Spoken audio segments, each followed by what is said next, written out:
Hey, good morning. Had to grab my mud. It's been a minute since I've been on here. A lot of crap has happened. You know, life comes and goes, internet issues, been a number of things, but excuses are excuses. None of them are any good. Just wanted to get back on here and pick up where I left off. Smoking weed at 11 was kind of a trip, you know. In 1971, it was illegal as all get out, you know. You're going to prison for that crap, you know. So getting any was hard, but once I had smelled it, I had smelled that stuff everywhere. Some landscapers in our neighborhood, they always took their break right by this park, and they smoked. And so getting out of that bedroom and out of that situation, away from my mom so I could score or try to get some, was difficult because I had my foot cut off and I needed to find a reason to leave the house and just go. So I had to buck it up, suck the pain up, and get on some crutches and start hobbling in the neighborhood.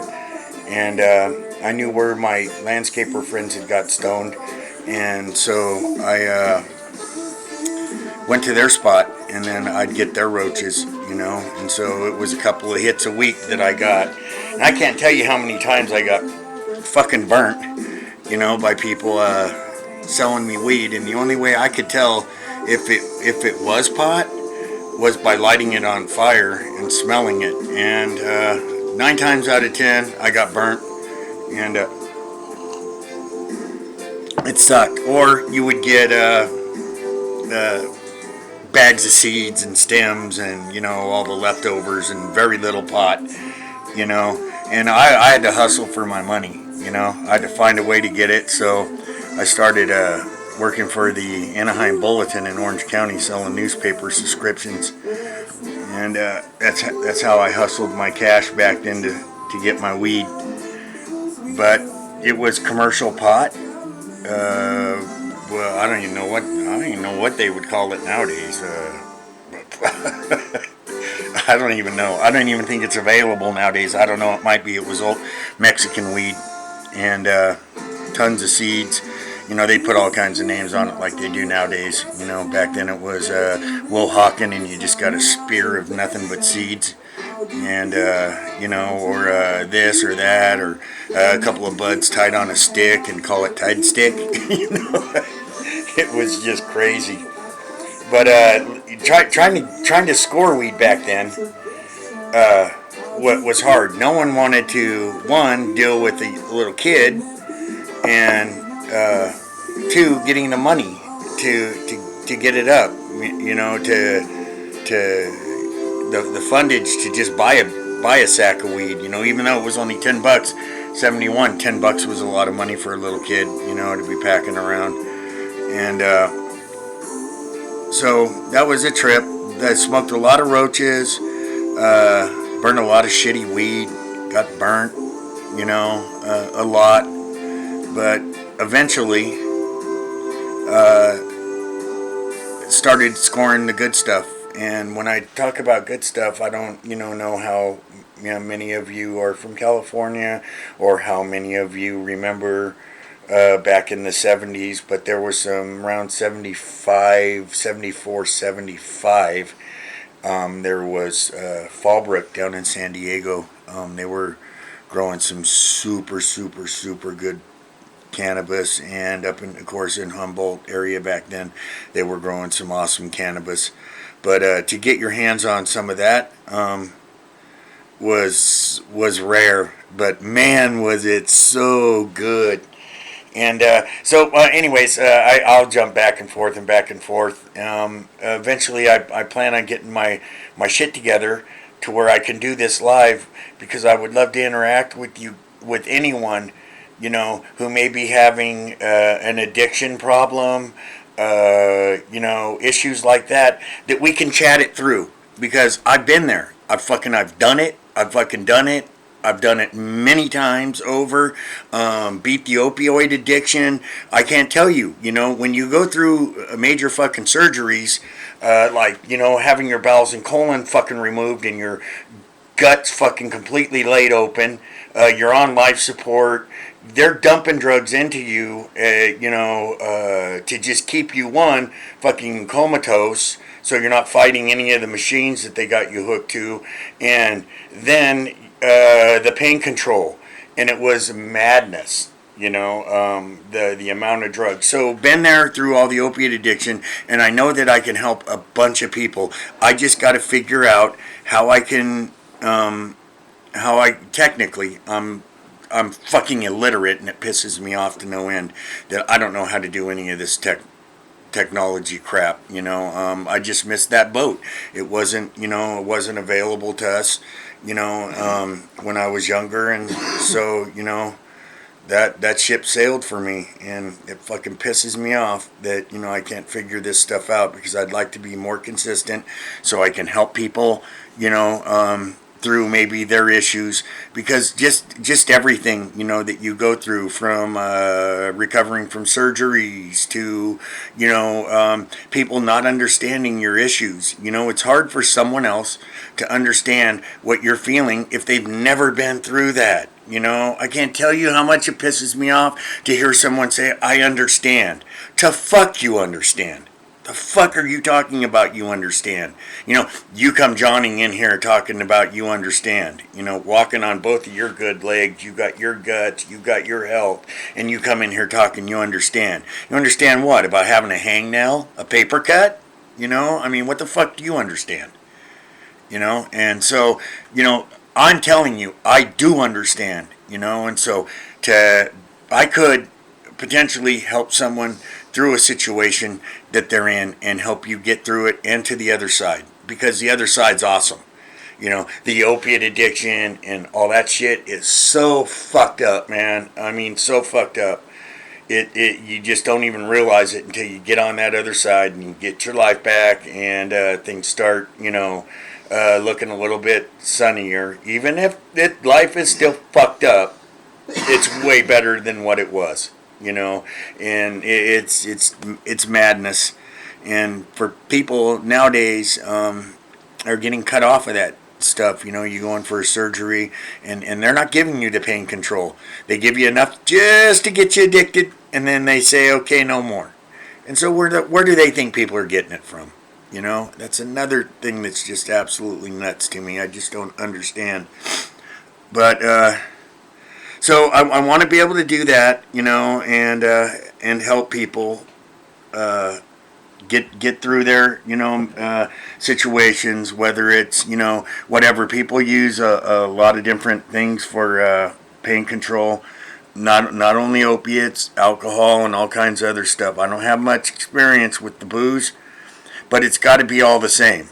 You use it for some reason or another. To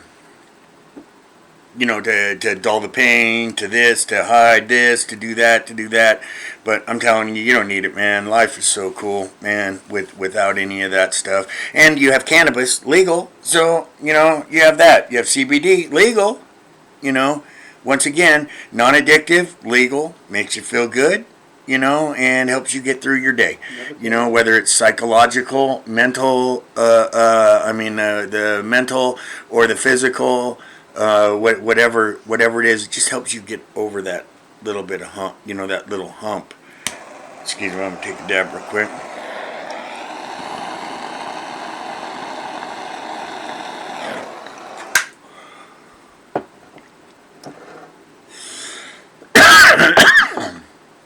So yeah, wonderful. That was some OG Kush. That was good. So yeah, I would really love to start helping people out, and talk through my situation, which I think also helps me out psychologically, because I still, even after all these years, I still think I have major issues. I wish y'all could smell this. Nice fresh. It's Croptober here in Northern Cali. Everyone's buds are all sticking together. Big old piles.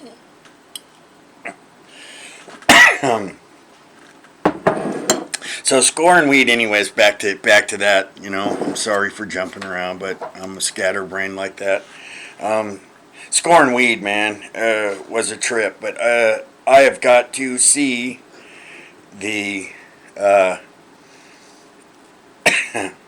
the changes in cannabis potency,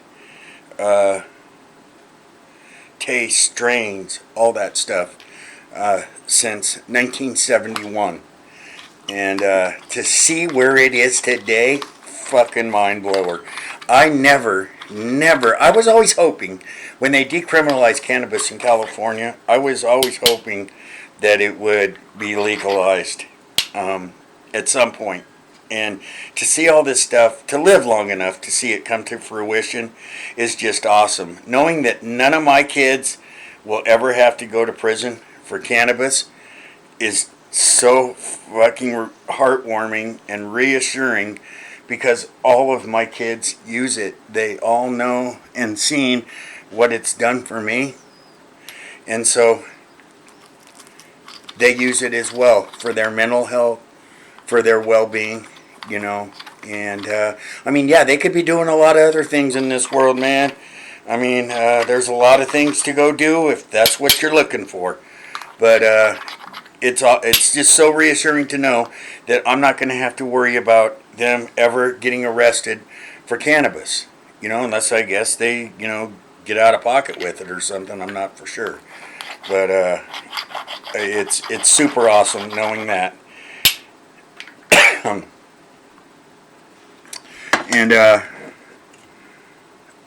But living through you could go to jail because you got a little bit of weed in your pocket every time you saw a cop, paranoid, just because you had a couple of joints in your pocket. That was a jailable offense back then. My mom worked at a donut shop, so she knew all the cops, and it sucked, It was a double-edged sword, that one. Was good and bad, The good, they wouldn't look at you all that hard. The bad is anytime you screwed up, man, your mom knew about it. I'm rolling a joint up real quick.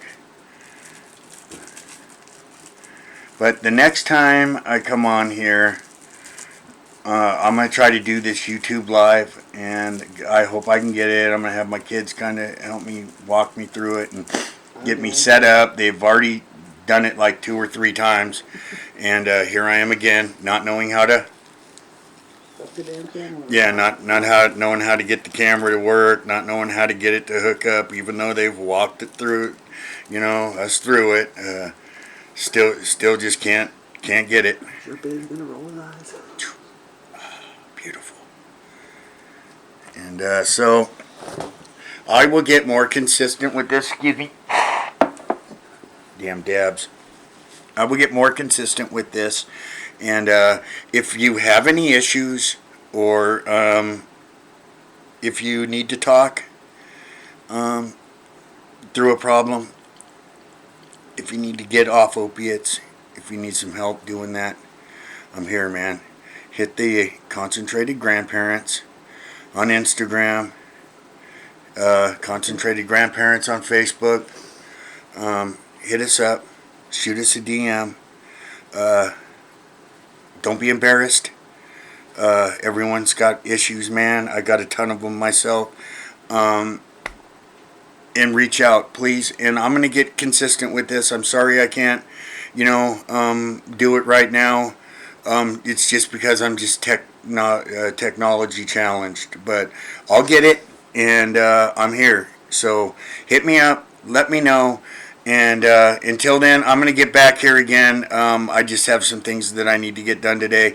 I'll get back, and you guys have an awesome day. Stay amazing. Stay blessed. Be positive. And whatever you do, love freely. Peace.